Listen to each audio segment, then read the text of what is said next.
start singing the song, There is Power in the Blood. There is power, power, wonder-working power in the blood of the Lamb. There is power, power, wonder-working power in the precious blood of the Lamb. And there is power, power, wonder-working power in the blood of the Lamb. There is power, power, wonder-working power in the precious blood of... What a mighty God! What a mighty God we serve! What a mighty God we serve! The angels bow before Him, heaven and earth adore Him. What a mighty God we serve! What a mighty God we serve! What a mighty God we serve! The angels bow before Him, heaven and earth adore Him. What a mighty God we serve! One more time, what a mighty God we serve! What a mighty God we serve! The angels bow before Him, heaven and earth adore Him. What a mighty God we serve! Hallelujah, amen. I'm going to ask my brother Nkosinati to lift his voice and open for the Sunday school.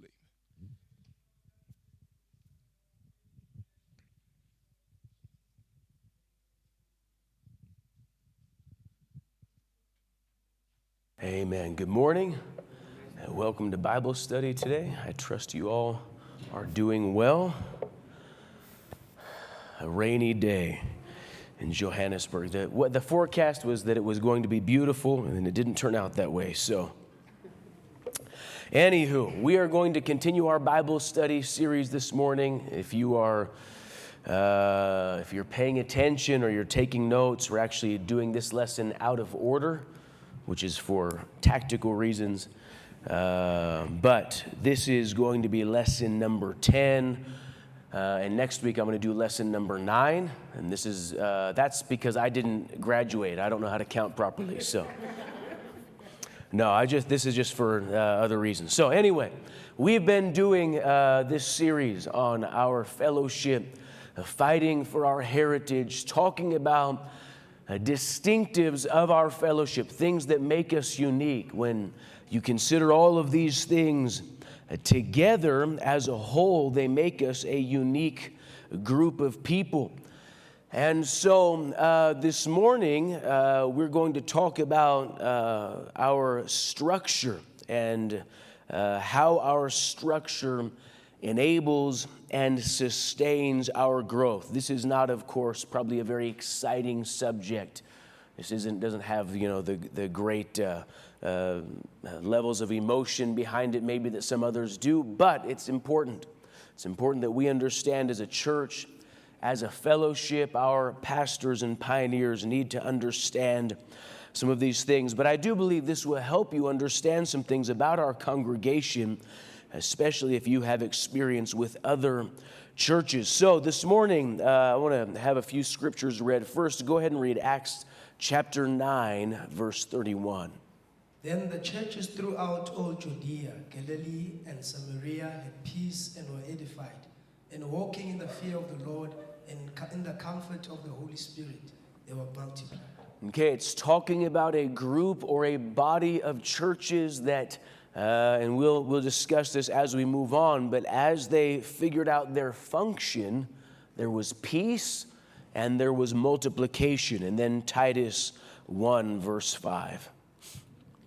For this reason I left you in Crete, that you should set in order the things that are lacking, and appoint elders in every city as I command you. Okay, so now Paul is giving specific instruction to a man who was, if we were to try to explain it in today's term, he was like an area leader. He was overseeing a group of churches, and Paul is giving him instruction. I've told you these things so that you can set them in order and appoint elders or leaders. So structure and growth. Let's talk first about the problems in the church world. Now, our church and our fellowship, we are organized very differently than the church world, and this is intentional. It's not accidental. This didn't come as just the course of events, but by design, we do things different than the church world. So there are church board abuses. First, we want to talk about. When we say church board, that is, we're going to talk later about a church council, which is what we have. We do not have a church board. In most churches, the vast majority of churches around the world, there is a board. Usually they will call it the board of elders or just the board. In a large church, there may be many. There might be a pastoral board or a disciplinary board. But in that type of organization, the board holds all of the power. In fact, the pastor is just an employee of the church. And so the board makes all the decisions. They can hire the pastor. They can fire the pastor. They can, correct him about what he's teaching. And so they have all of the control in the church. And this is true. It's really hard to explain how pervasive that is unless you've spent time studying the church world. I read lots and lots of books. Fascinating to me to see how often church boards in a church, even in large successful churches, will force their will. I've mentioned in this series a couple of times a book by a man named Bob Russell. And what's interesting is this is a man who took a church of, maybe 100 people, grew it up to several thousand people. And then the church board began to force their will. They began to demand that he, as he was getting older, I think he turned 60, right? Which, they're thinking, wow, boy, you're really getting old. They should meet some of our leaders, right? Men who minister well into advanced age. But they told him, you can only preach once a month. You're too old. And he had no recourse, right? He's the pastor, but he has to listen to them. Then they began to tell him, we're insisting you take certain amount of time sabbatical. Then eventually they forced him to retire. That is normal in the church world. The church board holds all the power. There's a Baptist church in Prescott. They were very small for many years, but they got a new pastor who was energetic. Remarkably, he's in the Baptist denomination, but this man actually believed in praying for the sick and all kind of radical stuff. So this church exploded. They had radical growth. When the Prescott church moved from Ruth Street into the building on where they're located now, that we sold that building to this church, that Baptist church. It was a little church, but they had exploded. Now they needed a big building. They moved in there. But what's interesting is because this man, he didn't fit the mold of a Baptist pastor. And because he knew the way the church board functioned, the legend has it, it was told by a man who was friends with him. I believe it to be true. Of course, this isn't fact. I'm not reporting the news. But they said when he got hired, he wrote a resignation letter, signed it, but didn't put a date on it. And he put it on his desk on the corner. And at his very first day on the job, he told the board, said, listen, you have my resignation letter. If you ever get to a point where you don't trust me or you don't want me, there's the resignation. Well, of course, they took him up on that.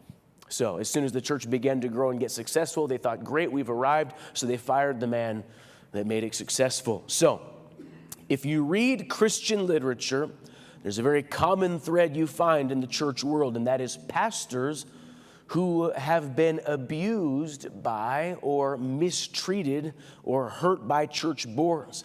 In fact, many quit the ministry entirely. There's dozens of articles in Christian literature, men who they just leave the ministry because of church boards, or others, they minister in a handicapped way. Think about this story I just told. This man, he's praying for the sick, he's preaching on the streets, the church is growing. The only way to stay in ministry is to not do that. And there's a lot of pastors that do that. They won't do what they need to do because of the board. So think about the implications now. If the members of the church have the ability to fire the pastor, think about what that does to the pastor.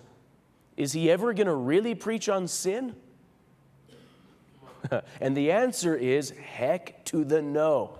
He'll kind of, maybe you've had a rough season, reach out and touch the Lord. But I can tell you, they're never going to preach on fornication. Are they ever going to bring adequate discipline if there's immorality or injustice? Absolutely not. If the congregation can fire you, now all of a sudden your every decision, every move is in that light. Even not at that level. These boards, they hire and fire the pastor. That means they also set the salary, all the things. And so pastors are always in this weird environment where preaching, if you read the Bible, preaching is a confrontational event. But if you have to get up every week and have this kind of confrontation with people that are going to sign your paycheck or fire you, it's going to change the nature of it. And that is really what's wrong with the church world. So that changes the whole equation there. And so in a worst case scenario, of course, church boards will end up dictating the doctrine of the church. And that's the real dilemma. Is you have in churches around the world, you have good men that want to preach the gospel. They have a relationship with God and the Word of God. But then you've got a board. They don't have the same relationship or experience or education, but they're the ones that dictate it. I've read stories of boards that began to tell a pastor, listen, I hear you preaching on such and such. We don't agree with that theology. This is what we believe. This is what you're going to preach. But because they hired him, he has to listen. So that is the issue of a church board. That is why we don't have one. That's why we never will have one. And in our fellowship, there is no church that functions that way. And so, and because this is a fatal flaw, ruling by committee inevitably blows something up. And that's true in everything. If you, some of you work in the corporate world, you know how difficult it is to do anything by committee.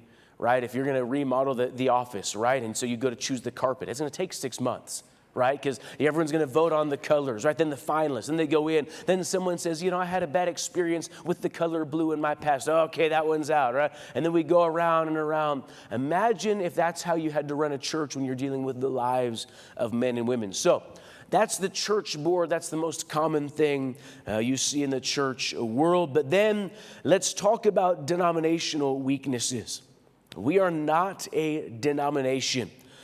And so the definition of a denomination is a distinct religious body within Christianity that comprises all church congregations of the same kind, identifiable by traits such as name, peculiar history, organization, leadership, theological doctrine, worship style, and others.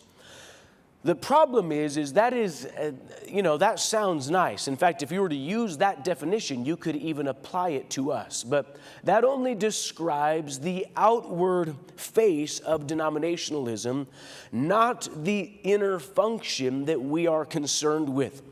We very intentionally, when we were forced to part ways with the Foursquare movement, we intentionally reorganized in a way that was not a denomination.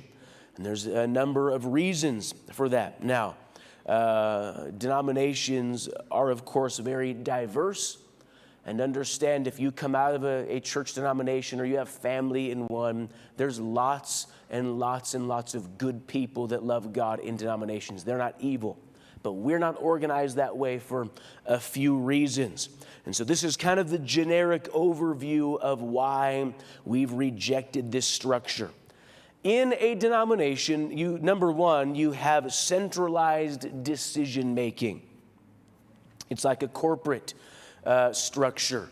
If you've ever emailed someone from a large company or you've talked to them and they can't solve your problem, what do they say? They say, well, I'm going to escalate this, right? I'm going to move it up, right? Well, I can't help you. Let's talk to my manager. If he can't help you, we'll talk to their manager. And it keeps going up and finally, you end up, whoever is at the top of the chain. But that's how denominations function. You have a head. Literally, there will be one man who is the chief decision maker, and then it goes out and it goes further and further and further. So that is not an effective way to organize a group of churches for a couple of reasons. Number one, the decisions are not being made by the people who are close to the issue. So I've been in a leadership function in our fellowship for a number of years. And what's interesting to me is the number of times I've called my pastor, right? He's the guy above me. And I'll say, here's the circumstances, what's going on. And he may give me some information or advice, but he always says, now you have to make the decision. Because you're the one that knows these people. I'll call him, hey, so Bob was talking to Jim, and Jim said, and he says, listen, I don't know Bob and Jim, right? Here's the principles, but you have to make the decision because I'm the one that's directly involved. Think about this in decisions we have to make in churches, right? What if, say we've got conference coming, right? And I have someone that comes and volunteers and says, send me to Pakistan, right? And so, which I'm not suggesting that. I'm just throwing names out there. Outer Uzbekistan, right? The Mongolian steppes, right? And so now, if that's someone in this church, I know you. I know your ministry. I know your past. I know your finances. I know your family. I have a relationship with you. So that decision is mine alone to make. I will choose whether or not I'm sending you to, outer Siberia or not. That's my decision. Think about in a denomination, though, that is impossible. That is expressly forbidden. Now, there's different variations of that, but if you are a part of almost any organization on the planet and you want to be a missionary, if you came to the pastor, I want to be a missionary, he said, oh, well, you have to apply to the missions board, right? The missions board is an organization somewhere far away. So you send in a letter, I'm applying to be a missionary, and you fill out the application, and this goes into the stack of 10,000 other applications, and maybe one day they'll be sorting through thinking, we need someone for Siberia, and they go through and they find your application. Oh, here's a lunatic that wants to go to Siberia. You know what? He's the one. Let's send them. Well, the problem is they don't know you. They know nothing about you. In fact, you could send an application to the missions board without ever even talking to your pastor. And so that's why, listen, we've been around a little bit. We've been missionaries in different places, and when you meet missionaries from other organizations, they're usually a little strange because they're the ones that were rejected for every other position.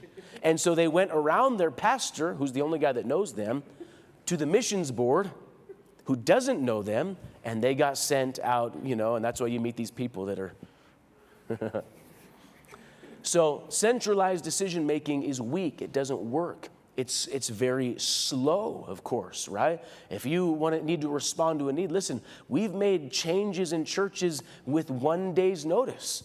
Right? There's been more than one time when I've had to fly into a city and because of a sickness or a death or rebellion or discipline, and you have to literally fly in and show up at church and be like, hey, guess what? You've got a new pastor today, right? Here's the new guy. And they're really? Because you have to do it, but in a denomination, that's impossible. What happens is if a pastor sins or dies or anything, well, then what you do is you spend 6 months, usually is the minimum, to a year, having roving preachers come in, and they show up, and they're not feeding the flock or caring for anyone until eventually some, bigwig somewhere else can make a decision and parachute a pastor in. So this is very slow, but there's another weakness to centralized decision-making, is that that's a very poor way to build leaders, right? Our fellowship has lots of leaders. In every area, in every region, there's always men being developed in some leadership capacity. You can't do that if you control all of the decisions centrally. It's not a healthy way to empower men at the local level. It makes the organization weak. I think in the sports world, they talk about the depth of your bench. You guys use that phrase in sports here, right? So if you've got a starting team, right, and they're out on the field, the guys on the bench that aren't out there, they need to be good players. Otherwise, in the second half of the game, you're not going to make it. Our fellowship has a ridiculously deep bench because every single pastor on down the line is making some kind of leadership decisions because we don't have centralized decision making. Then along with that, of course, you have in denominations, you have centralized finances. This was one of the major dilemmas in the early days of our fellowship. When we used to be part of the Foursquare movement, we had men that we sent out to pioneer churches, and then we began sending men to go be missionaries. And the organization demanded, so for example, one of our first missionaries was in Mexico, which is just a couple hours drive from Prescott. So the missionary calls Pastor Mitchell, hey, we need money to buy a projector or whatever. And the problem is Pastor Mitchell was not allowed to give him money. He had to give the money to the organization and say, give it to brother so-and-so in Mexico. So that means he's got to go in, it's got to get the mail there, they've got to check it, they've got to clear it, they've got to enter it into the books. Then it goes to a committee. Do we approve giving money to Brother Cruz in Mexico? And if they approve it, then finally, well, by then the need's passed, and we've missed the opportunity. And then, of course, it creates opportunity for mishandling of finances. So we don't operate that way. We don't have centralized finances. And so for those reasons, it's slow, it's laborious, it creates headaches all around. We need to be able to support our churches. Our pioneers and our missionaries, when they need help, it comes direct from us. There's no organization, there's no committee approval process. It just happens. And then in a denomination, you have, of course, centralized discipleship. Most denominations in the world, they run their own Bible schools. Or if they are not large enough to have their own, there is a Bible school that they endorse or sponsor. The weakness of that is this removes discipleship from the local church. It removes training from the local church. It actually creates a generic disciple. You become, the man who's discipled by the 15 professors rather than your pastor. This is not the biblical model. I'm not going to take the time to hash it out again. We've already talked about the distinctive of discipleship. But listen, discipleship has to happen in a local church. Paul told Timothy, the things you've heard from me, you commit to men who can tell others. That's how discipleship works. It doesn't happen in a Bible school somewhere. This is dangerous because it breaks the bond of the pastoral and the disciple relationship. It's interesting in our fellowship is we have men that are in leadership. They have great levels of authority, but every one of those men still has a pastor. And so no matter how high up you go, there's always someone that can come to you and say, hey, what are you doing? Why are you acting like this? Right? And I want to tell you, that is what has made us so effective. In the church world, it's very different because even if you're in a good church, if you're going to be discipled, they ship you off to the Bible school. So now you're no longer your pastor's disciple. You're disciple of the organization. And as these, some of these men, if they'll become successful, you discover they no longer have any connection to their old pastor or their old mother church or where they came from. And so this is a great weakness in the denominational world. And so then on a larger scale, of course, denominations become top-heavy. They become management-heavy. They're hard. They're cumbersome to administrate. And then the focus changes, right? We've watched this over the years. I've watched denominations have election battles. In fact, there's still right now, I forget if it's the General Baptist or the Southern Baptist Convention in the U.S., they've been having an election fight that's been raging for now, I think, 4 years. Years where they're fighting who's going to be in charge because we elected and I voted. Well, you voted, but you don't believe in, you guys believe in the color pink. And we don't. They're fighting over nonsense, right? I'm making all that stuff up. If you're Googling the color pink, that's the point is that denominations, it just becomes this administrative nightmare. So we have adopted a much simpler model. Let's talk about local church leadership for a few minutes, and then after that we will talk about the fellowship leadership. So in a local church, we have an extremely simple structure of leadership. And you're looking at him. So, no, it's a little bit more involved than that. Of course, first is the pastor. 1 Peter 5, verses 1 through 4. The elders who among you I exhort, I who am a fellow elder and a witness of the sufferings of Christ, and also a partaker of the glory that will be revealed. shepherd the flock of God which is among you, serving as overseers, not by compulsion, but willingly, not for dishonest gain, but eagerly, nor as being lords over those entrusted to you, but being examples to the flock. And when the chief shepherd appears, you will receive the crown of glory that does not fade away. Okay, this is where we get some of the idea of a pastor from, and it's the idea of a shepherd, to shepherd a flock. So, we won't do a lesson on what pastors are, but we're going to talk about leadership in a fellowship church. In a fellowship church, the pastor is chosen by the pastor of the mother church of that particular congregation. So, for example, our church here in Eldorado Park, our mother church is Prescott. That means the pastor of the Prescott church chooses who will be the pastor of this church. And so that is true universally. And so however this plays out in the various many permutations, if we send a man out to pioneer a church, and then one day he's going to go on, maybe be a missionary or pioneer again, then we choose who replaces him in that church. That is how the pastor is chosen. There's no board, there's no election, there's no committee. And so now, there may be some circumstances that are very rare in which a larger discussion is had. For example, if we need to put a pastor in a church that has a large influence, leadership churches, maybe there may be a larger discussion. But understand, that's how pastors are chosen. And I say that because I've had a lot of people ask me, how do we pick the pastor? It's very simple. The pastor of the mother church picks the pastor. And that's the only method.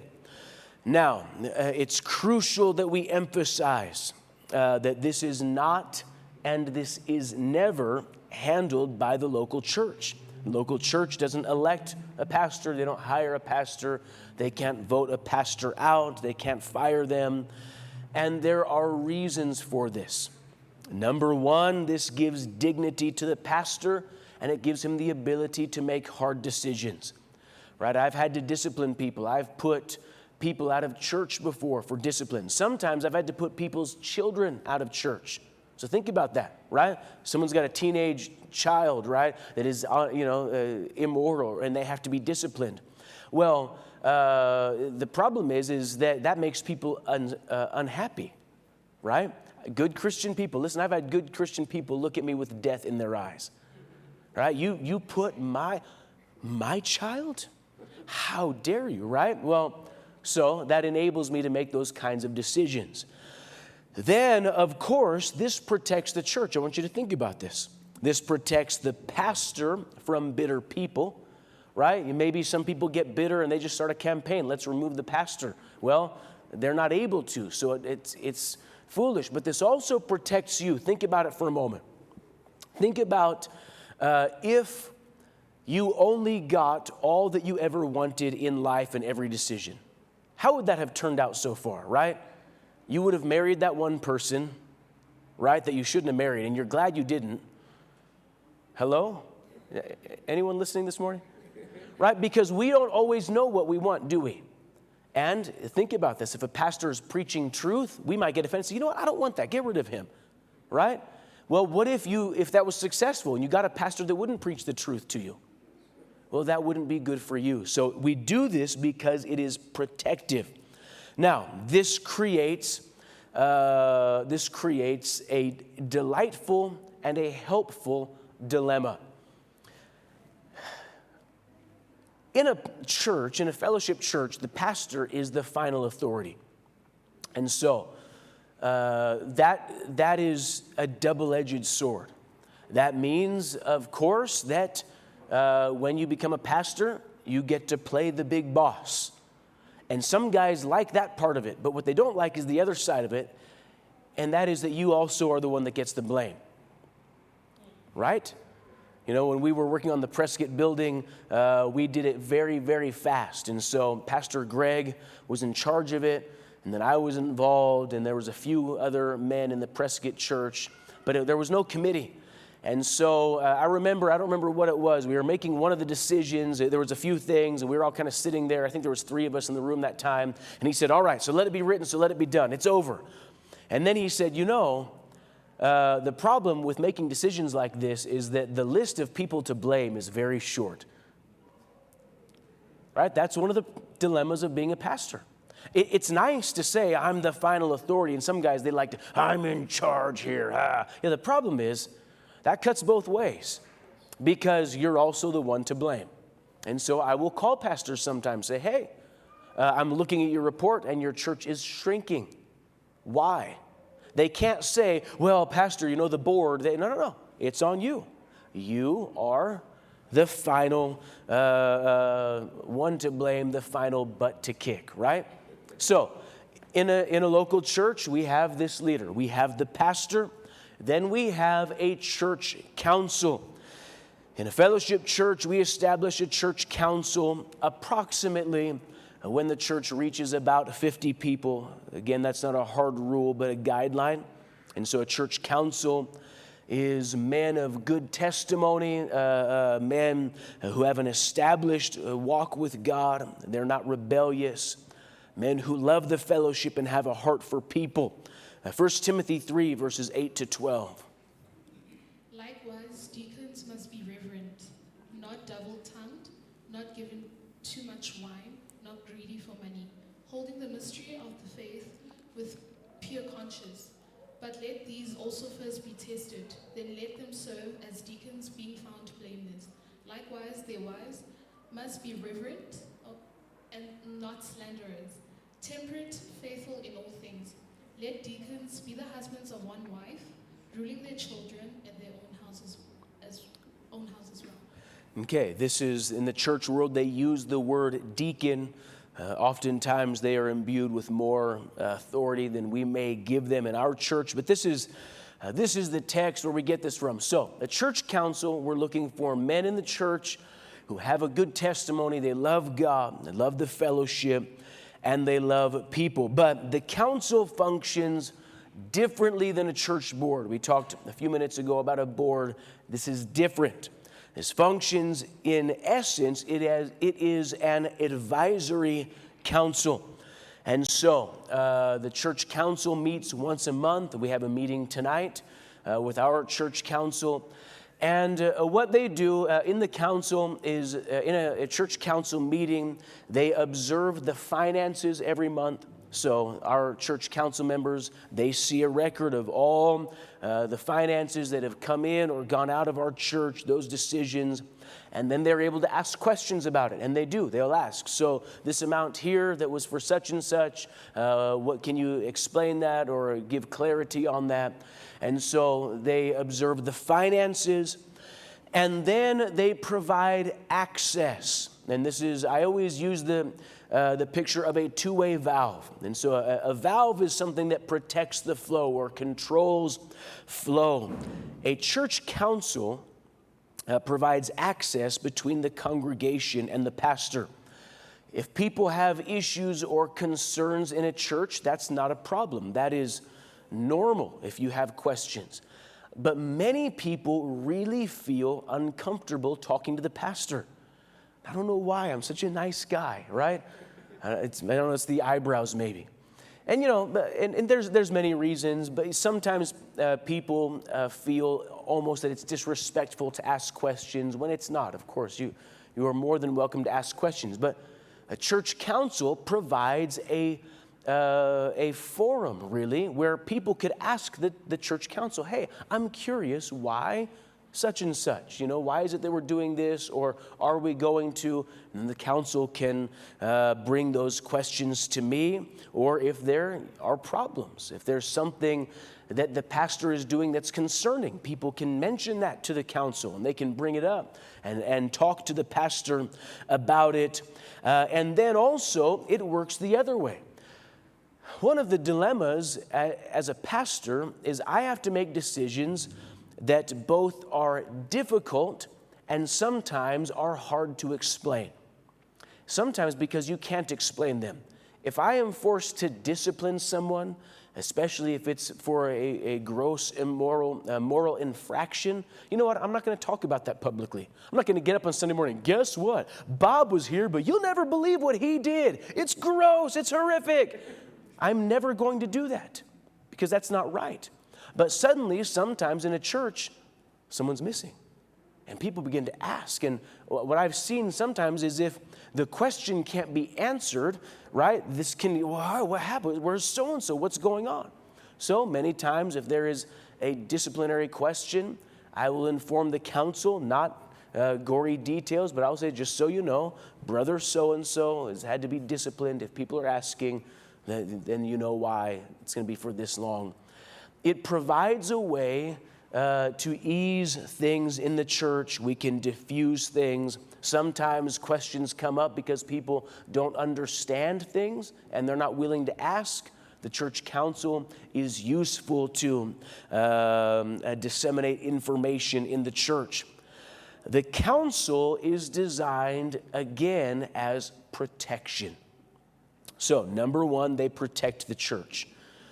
The church council, if the pastor gets weird, they protect you from a weird pastor. Hopefully that's never me. But if it is me, they can protect you from me. And this is how it happens. If I begin preaching false doctrine, if I were to be doing things that are questionably moral, right? If I was to become extremely harsh or any number of things that were a problem, right? We have a very clear pattern. They can talk to me about it, and if it's not resolved, they can go to my pastor and bring these questions up, and he can address them.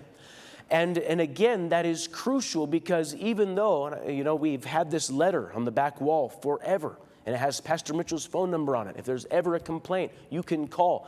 A lot of people just don't. They don't feel comfortable. So you can talk to the council. They can do that. So the council can protect the church. Even in drastic measures, drastic circumstances, a council can assist fellowship leadership in making a change. We've had to do that before. Where there's a man that goes bad, he's in rebellion, and so the church council is able to help us to move in and remove a bad pastor. So the council protects the church, but they also protect the pastor. Again, if there's questions or complaints, they can address these things. The council is a safeguard against rebellion in the congregation. If you have a good relationship with people, they're able to address these things. They can protect the pastor from false accusations. You know, years ago, there was a man in a church I pastored who began making some, very wild financial accusations against me. And so it didn't even make me mad because it was so crazy, it couldn't even be addressed. But the way it worked was so beautiful. He's saying these things. The church council heard about it. And one of them went to him and said, "Hey, I heard you were saying such and such. Can you let me know what's your complaint?" He said, "I know, Pastor Heimberg, right? He's never tithed a day in his life," right? And the guy says, "Okay, that's interesting. Not only am I a member of the council, I'm also the head usher. And I see how much he gives every service because I count the offering." And the guy at that point was still kind of belligerent, and then he went a little further and he said, "And I might add, I also see how much you give every service. So do you want to keep having this conversation?" And the guy was suitably chastised. Well, think about that for a moment. Without a godly church council, an accusation like that could just go, right? "Did you hear? I heard Pastor Heimberg, he doesn't tithe." "No, Pastor Heimberg, you know what? I saw him robbing the grannies. He took money out of their purse," right? And people, "Oh my gosh," and before long, everyone's really, and then you have a wholesale rebellion going on. Well, church council protects against that because they can say, "Wait a minute, hold on. We see the finances every month. We know where every rand is. We know what it was spent on. We know where it came from. We know which churches we're supporting. We know how much we paid to fix the generator. We know because we see it every month." So those kinds of complaints immediately are dealt with. So a church council is a protective element for both the church and the pastor. So then there is a third layer of leadership in the local church. There's the pastor, the church council, and then we have ministry leadership. Acts 6, verse 3. Therefore, brethren, seek out from among you 7 men of good reputation, full of the Holy Spirit and wisdom, whom we may appoint over this business. Okay, this was just a practical ministry. In context, this was distributing food to the widows and the poor among them. So, but he said, we're going to appoint men over this. Not we're going to do it, but they said, no, we're going to put someone in charge of this ministry. You have known me long enough now to know my style. I don't like to micromanage. I like to put people in charge of things. People, you want to do things great, do it, right? Take it over, get involved. This is how our fellowship functions, is we encourage people to rise up into leadership in local ministry, of course, under the headship of the pastor. Now, this can be bands, right? It's interesting to me. I've talked to pastors before, and they're like, Pastor, how do you manage, all the bands in your church, all the music groups? And the first time they asked me, I said, I don't know what you mean. Like, how do I manage them? There's no label, right? What are you talking about? They're not like releasing albums. What do you mean manage them? He's like, no, how do you find time to be at all the practices? I was like, what? I don't go to their practices. I'm not involved. I would rather not be there. I don't go to the drama practice. We have leaders. And that's the idea, right? When we first got here, I was stressing Wendell out a bit. Sorry, I'm going to tell on you a little bit. He kept asking me questions. Pastor, what do you think about so-and-so if they play this instrument, if they sing? And I kept saying, you're the boss. You're the boss. I'm not answering that. You're in charge. You're the song leader. You figure it out. That's what leadership is. And so in every area of ministry, we encourage men to lead, of course, under the umbrella of the local church. I will just take a moment and mention we do not support the parachurch model of ministry, which is very common in the church world. These are groups, and you find them. You'll get advertisements from them in Christian publications. Support, whatever, right? All these different organizations and groups. Send your money here, send your people here, but they're not a church. And what these are people, they are disaffected with the local church. They have broken away from their church and started their own ministry, right? I want to just start a soup kitchen or whatever. But my pastor said no, so I'm doing it anyway on my own, right? Jacob's Bowl, right? That's what we're going to call it. Come lose your destiny here. No, that's a terrible tagline for a ministry. That's what a parachurch organization is. We do not believe in that. We don't support that, and I don't believe that's biblical. So, but I believe that ministry leadership is crucial to the growth of the church. That's why you may notice this beautiful poster over here, the 6 different Bible studies with 12 different Bible study leaders, and you'll notice I'm not one of them. Right? I'm not going to be the King Sultan over the Bible studies. We need men to rise up in leadership because this strengthens us, and this enables us to expand our ability to minister as a congregation. All right, one final thing I want to talk about. Hopefully we'll have time for questions. Let's talk about fellowship leadership structure. And so I've said in the beginning, we are not a denomination. We've rejected that model. And so our leadership structure focuses on the local church, which was our second lesson in this series, the dignity of the local church. So let's talk about how now the fellowship is organized. And I'm going to kind of do this back to front. I'm going to start local, and we'll move backwards. First, we have in the local level, beyond the local church, we have area or regional leadership. And the essential leadership structure revolves around a conference church or a conference center like our church. But this is true in every nation, in every region. There will be a conference church that provides leadership, oversight, and function. So our function, of course, is to host the conference. For us, it's the South Africa Conference. But then, in addition, we're providing leadership in the local area. We provide help if there's church changes or resolving conflicts, those types of things. The pastor of a conference church provides that kind of leadership help. We organize area-wide discipleships and rallies. And the reason we do that in a conference church, the reason we organize that is that helps us avoid chaos. We discovered early on that everybody wants to do something. So what you'll have is 5 guys in one city, and all 5 of them will schedule an area-wide men's discipleship. Well, that doesn't work. So we narrow it down. We put someone in charge. And then, of course, we will, in addition to a conference church, we will put, sometimes we will appoint men as area leaders. Usually this is not a title that's given, but we ask a man to function in a certain way. Here in South Africa, there's a few men that I have asked to help me in that. I've asked men to organize men's discipleships. We've got in KZN and Cape Town and the Eastern Cape. And so they're organizing that. They're providing some level of local leadership, of course, operating in harmony with the conference center to provide organization there.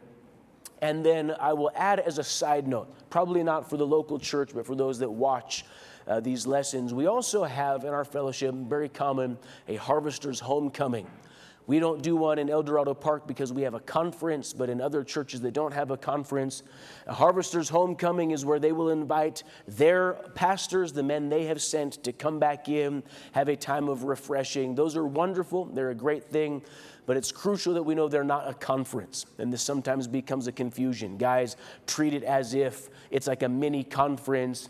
We're not allowed to plant churches out of a harvester's homecoming. It serves no leadership function. It's like a family reunion. That's the essence of it. So the area or conference leadership is the fundamental leadership unit of our fellowship. Any nation of the earth, it's functioning like that in any arena. If any nation by some crazy circumstance was cut off from the rest of the world, we'd all be fine. We would all function because all of our leadership is happening in-house. But then we need to consider the lineage of leadership and how this works in a church. You know, the nature of ministries, there are changes. There's church changes, church takeovers. Sometimes people will go back for redirection, or people will go on to other places. And this has potential to create mix-ups. So, for example, something that we see very common here in South Africa, what if Church A plants a church, right? And the church is doing well, but then this man who's there, he's going to go off and be a missionary somewhere. But Church A doesn't have a disciple to put into this church now to cover. And so Church B now sends a man to be the pastor of that church. You follow me so far? I know we don't know who Church A and Church B is, right? We have to understand the church always retains its affiliation to the mother church, regardless of who the pastor is. That never changes. Eldorado Park will always be a Prescott church forever. That's never going to change. It doesn't matter who comes in, doesn't matter who the pastor is. Every church Eldorado Park has sent out, they will always be an Eldorado Park church.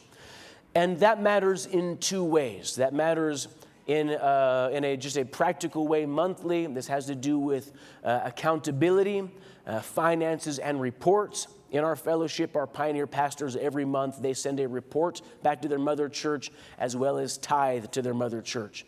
That always goes to the original mother church. It never changes, even if a different pastor comes in. So that's the first way it matters. The second way it matters is that down the road, there may be another church change, right? So we had Church A planted, right? This guy, then he's gone, Church B planted. Well, now if this guy needs to leave, it is still Church A's responsibility to find a man, or if not, ask someone else. And that's important. And the reason that we have to make sure that we grasp that is that this can create a lot of confusion and heartache down the road. And maybe a simpler way to follow this is that lineage always follows the church, not the pastor.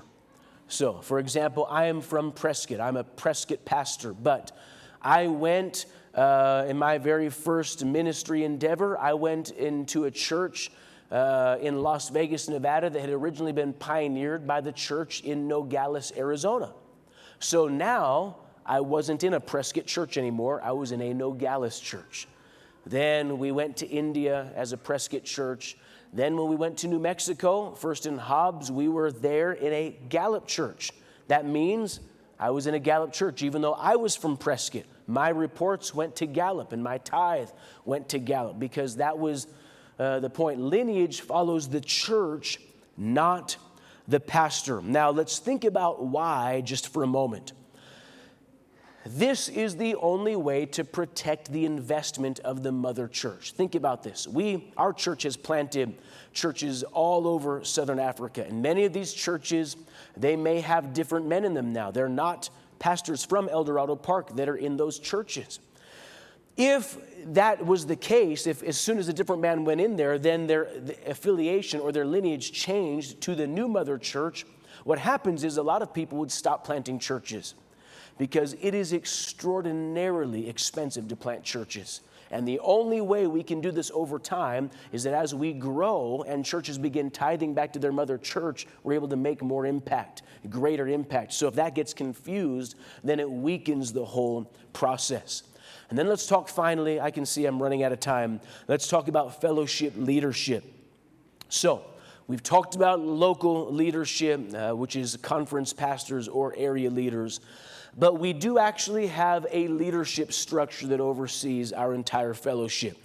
And there's two basic groups. One is what we simply just call leadership. You know, we're not big on fancy names. Maybe you figured this out so far. So every January we have leadership. No fancier name than that.